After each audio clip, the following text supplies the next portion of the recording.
Well, a hearty good day to you, good sirs and madams. Today is Tuesday, March 28th, and this is my vlog. When I was younger, I went to this group called Doorways. That was the name of the group, Doorways. And it was put on by the local Boys and Girls Club in Surrey BC, where I was living at the time. And it was a really cool place to go for kids who were between 13 and I believe 17.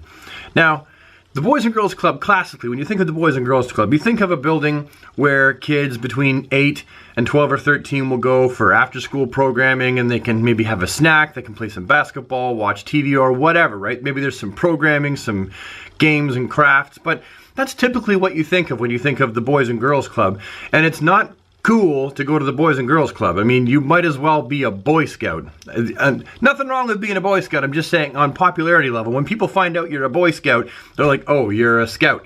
And then you're just guaranteed to be a virgin until you're 40 or whatever. Ha ha, I kid. My son's in the Scouts too. I'm just saying, he's gonna be a virgin until he's 40. Well, this group, Doorways, was actually centered at kids who were 13 to 17. When you were 17, you got the boot. You had to get out, and there was another thing that they had kind of set aside for you to go to. I think it was called Pathfinders or something like that, and you did a lot of camping, and that was pretty much it. But for this 13 to 17-year-old age group, it was an amazing little opportunity to be around people that all kind of accepted you for who you were. And there were crafts and games, of course. You know, we had t-shirt day where they brought in a whole buttload of t-shirts and a t-shirt screen printing thing, and you could make whatever t-shirts you wanted. They had movie days. There was all kinds of things that we did. That we would hop in this big purple van that we all painted purple. They were like, you got this van, paint it whatever color you want. So we're like, let's use all this purple paint and paint the van Joker purple. So our van that we rode around in town with said Doorways on the side. We painted the thing purple with like paintbrushes and checkers around the windows. And we would go to all kinds of places. We went caving, we went camping, we went to the big local Vancouver newspaper. The point is, there were all these opportunities that we had through these people, but it didn't feel organized. It felt just like a place that you went to see your friends. The people who were the leaders, they were really cool. They were people that we could relate to. They were people that we liked. They listened to our music. And it was an amazing place for me as a kid. Out of all the memories of my youth, that is one of the most pleasant memories. Now, I went to youth groups after, like Christian youth groups, and I felt more like a child standing on the outside of a storefront looking in the window. You never, like, because you know what it's like church kids that all kind of grow up together. They form this, like, hard outer shell, and it's hard for other kids quite often to get in and break into there, and that's kind of, but I experienced that more than once. This group, however, whenever someone new came in, they were accepted, and they were part of the group. And everyone was made to feel like they belonged. And that wasn't part of the mission statement officially. That was just the way it was. And I think that it started with the leadership. There was a fella named Tom, and he was an amazing guy. And he made everyone feel like everyone was important and nobody was favored. And I think it started there. When I was there, I felt like I belonged to something other than my immediate family for the first time ever in my life.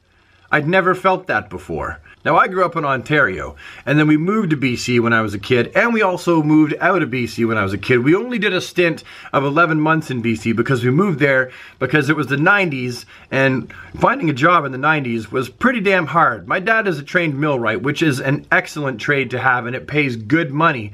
But things just were going boobs up in the 90s, and we moved to BC in the first place because Dad had a promising job waiting for him, and then not long after we got there, it went boobs up on him, and things got really fucky for us out there. So we decided to just move back to Ontario, the province in which we came from, the province in which I went to school in, the province in which I was not popular in the school that I went to school in. I did not feel like I belonged there. I did not feel like I was one of the crowd there. And it was difficult to go back there. And what made it such a great memory for me when I left, but also so bitter to go back to Ontario, is I got a phone call on a regular Doorways night, which happened to be the night before we were moving, so we were still packing the truck, and it was still very busy. I got a phone call from Doorways. It was either Sue or Val, and they were like, hey, you're not at Doorways. Why aren't you here? You always come to Doorways. And I was like, Mom said I can't go. Mom, can I go to Doorways tonight? And they were busy. They were packing the truck. They didn't want me to go because they needed an extra set of hands to pack the truck. And they didn't want me to go. And it was kind of understandable why they didn't want me to go. Now, I don't know what the conversation between the folks over at Doorways was after I hung up the phone. I know there must have been something that was said along the lines of panic and oh shit, because I got another phone call and they asked to talk to my mom. And so my mom got on the phone and then they explained to my mom, hey, we know you're moving and so Brad's kind of cool and all. We kind of like him. We wanted to say goodbye to him. And so we've made him a cake. And we have a whole thing planned out to go, you know, hop on the SkyTrain and go into the big city and all watch a movie together in a theater. And all of his friends are here. Even the people that haven't been to Doorways in a long time actually showed up to say goodbye. It was a big thing. And they were like, can he please come? We'll come and get him, but can he please come? And that was big. My mom obviously wasn't fucking happy about it because I wasn't going to be there helping pack the truck, which really I should have been doing. But you know what? I went with my friends because that was more important than packing the truck. These people had made me feel accepted. They made me feel like I belonged to something. And when all of your friends want to throw you a goodbye party because they're never going to see you again, that's important. You damn well go to it. Especially when there's cake. And so they came and got me. We hopped on the SkyTrain, all of us, went into the city, watched a movie called The Air up there. It was a wonderful time. Everyone got a chance to say goodbye to me. I hugged all of my friends, which I would not have got a chance to do, which was so important to me. And then that was it. They dropped me off. I said goodbye, the van pulled away, and I never saw any of them again. And it was really sad. Reminiscing about it, I think that that's one of the best times in my life. It's something that I value so much. And I'm glad that I went to that party. I'm glad that I took that time with them. And I'm glad that I had the opportunity to meet each and every one of those people and to go to Doorways in the first place. Which brings me to my point now. Here, in my town, I don't think there's anything like that for my kids to go to. I don't think that there's a group quite like Doorways. There's little things here and there. YMCA has a youth night on Fridays, but it's not like a group of kids that all get to know each other. You know, and they hang out, and then new people come, and then they let those people in, and they make them feel welcome. It's not like that. And there needs to be something like that where I am.